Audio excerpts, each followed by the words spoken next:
The smell hit me first, old paper and dust, with something else underneath. Something chemical, like the preservation fluid from my undergraduate biology labs. I'd been in the university archives for 3 hours already, my eyes burning from squinting at faded handwriting, when I found the folder wedged behind a row of bound dissertations from 1987. Property of Dr. Marcus Meridian, Department of Psychology, read the label, written in precise block letters. The name meant nothing to me, which was strange.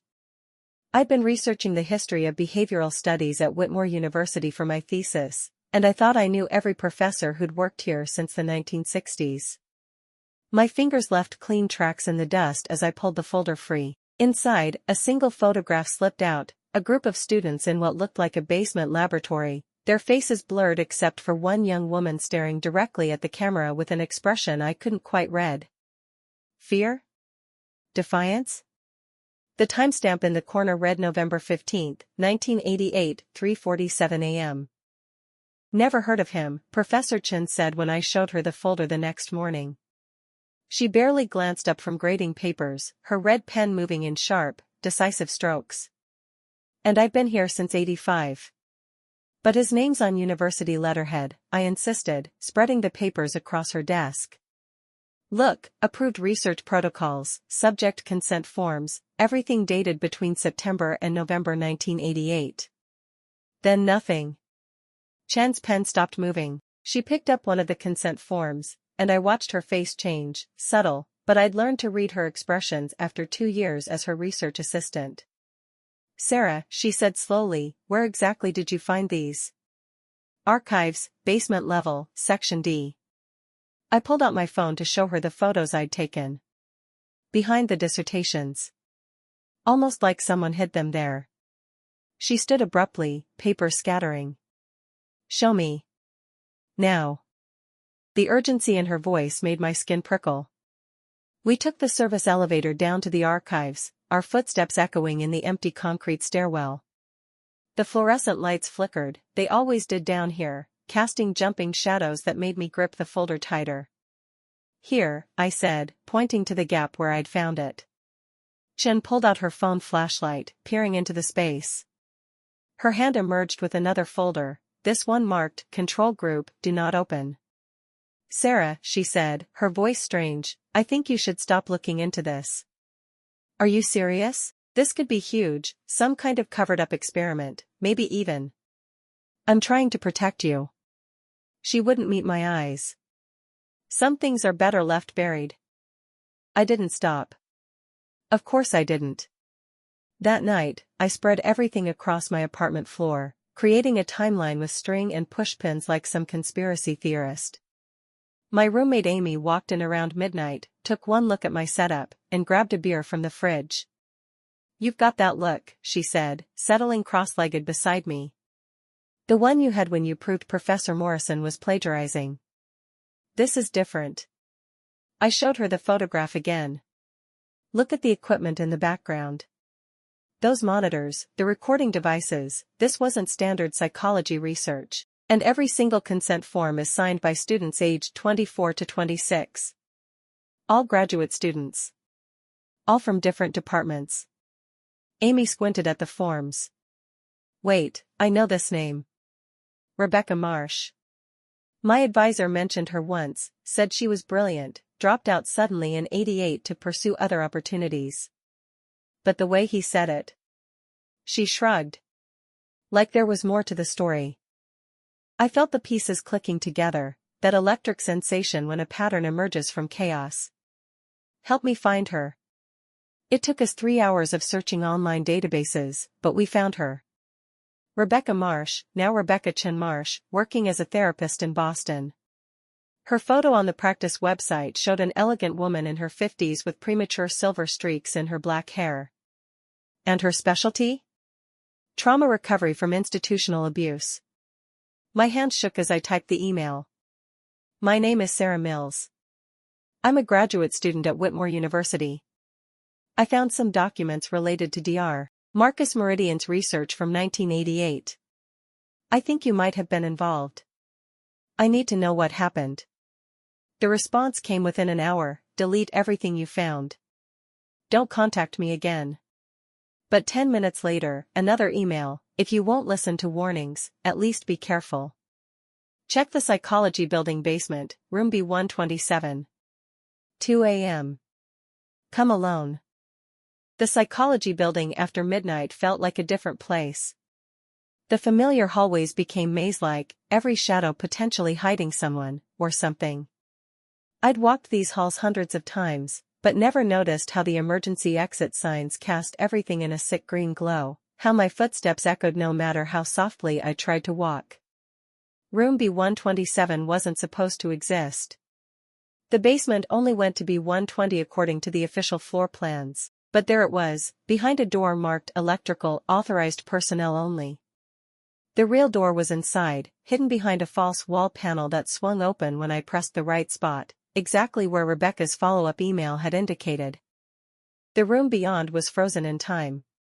Computer equipment from the late 80s lined one wall, covered in dust but intact. Filing cabinets stood open, papers scattered across the floor as if someone had left in a hurry.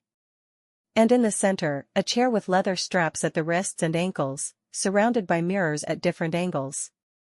You shouldn't have come. I spun around. Rebecca stood in the doorway, older than her photo but unmistakable. She moved into the room carefully, avoiding looking at the chair. What was this place? I asked. Meridian called it perceptual reconditioning. He claimed he could cure phobias, PTSD, any trauma-based disorder, by forcing subjects to confront infinite reflections of themselves while in altered states. Her voice was steady, clinical. The mirrors create a specific optical illusion. Combined with the drugs he gave us, it was supposed to rewrite our fear responses. Drugs? Experimental compounds. Not approved for human trials, but we didn't know that. We signed consent forms for what we thought was a study on memory formation. She finally looked at me directly. 7 students participated. 3 had complete breakdowns. 1 disappeared entirely, just vanished from her dorm room one night, leaving everything behind. The university covered it up, destroyed Meridian's records, sealed this room. But you kept copies, I said, holding up the folder. Insurance, in case they ever tried to deny it happened. She stepped closer, and I could see the fear still living in her eyes, 35 years later. Meridian didn't just study fear, Sarah. He tried to weaponize it. The DoD was funding him through Shell grants. They wanted soldiers who couldn't feel fear, and civilians who could be paralyzed by it. A sound from the hallway made us both freeze. Footsteps, multiple sets, moving fast. You were followed, Rebecca whispered. They still monitor anyone who gets too close to the truth. The door burst open. 3 men in university security uniforms, but something was off, their eyes too alert, their movements too coordinated. Not campus rent-a-cops. Ms. Mills, you need to come with us, the lead one said. You've accessed restricted materials. Rebecca grabbed my arm. Run. We bolted through a door I hadn't noticed, into a maintenance tunnel. The pipes above us dripped condensation, making the floor slick. Our breathing echoed harsh and ragged as we ran, the sound of pursuit close behind. Rebecca knew these tunnels, she'd mapped them during her escape 35 years ago. Left here, she gasped, pulling me down a narrower passage. There's an exit to the parking garage. The tunnel opened into sudden space and cold air. We were in the garage's lowest level, nearly empty except for a few cars. Rebecca's Honda was parked near the exit.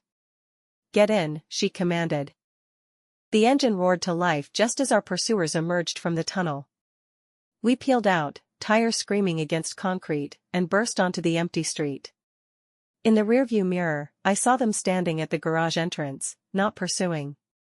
One was on his phone. They'll spin this, Rebecca said, taking corners at dangerous speeds. You'll be discredited.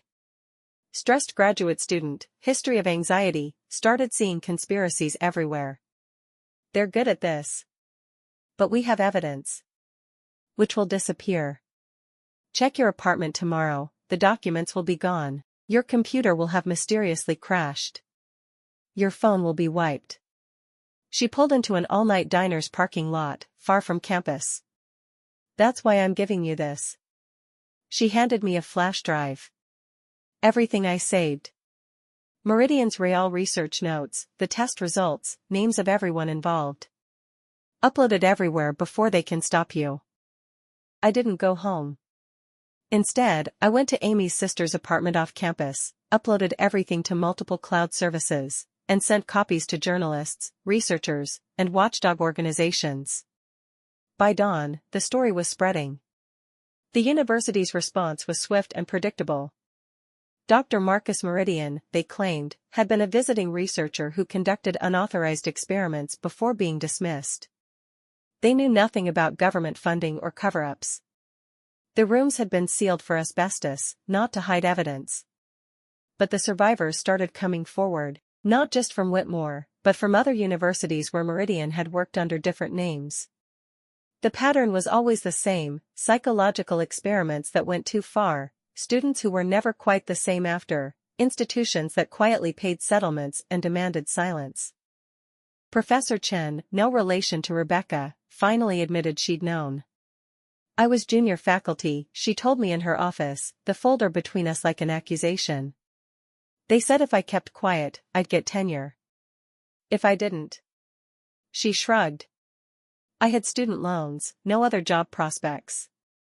I made a choice I've regretted ever since. The flash drive contained one file I hadn't expected, video footage from one of Meridian's sessions.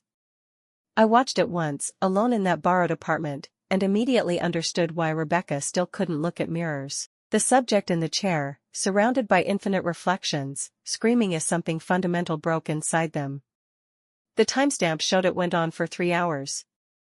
2 weeks later, I sat in a coffee shop with Rebecca, watching the news coverage on my phone. The university had announced a formal investigation. The Department of Defense denied everything, but congressional hearings were being discussed. It wasn't justice, not really, but it was something.